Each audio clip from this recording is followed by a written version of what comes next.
Gaza fishermen face daily danger to provide for their families due to harsh conditions set in place by the Israeli regime's constant violations of their rights. They are fired at by the Israeli Navy on an almost daily basis, and their boats are regularly damaged, sunk, or confiscated.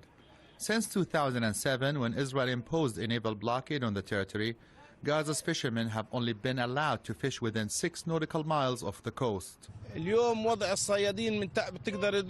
can no longer provide for our families because of the attacks and tight restrictions. There's hardly any fish to catch in the 6 nautical mile fishing area. It's like a barren land for a farmer. They can't farm in a barren land, and we can't fish in this small area.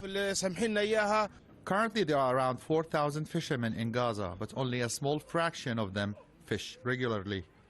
The rest fear being shot at or detained by Israeli naval forces. Fishermen blame the illegal land, air, and sea blockade for their never-ending hardship. If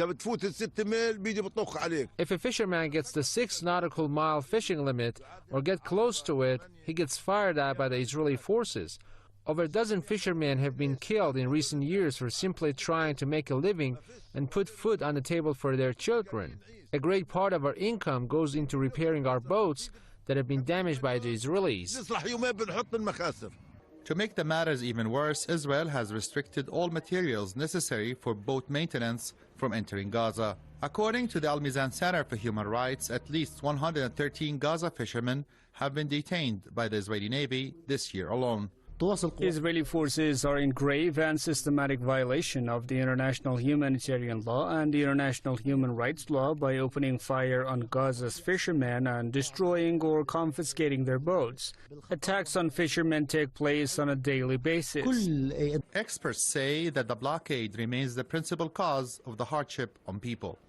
Statistics show that Gaza's fish catch has sharply declined in the last decade due to the Israeli naval attacks and the restrictions on their fishing areas. Ashraf Shannon, Press TV Gaza.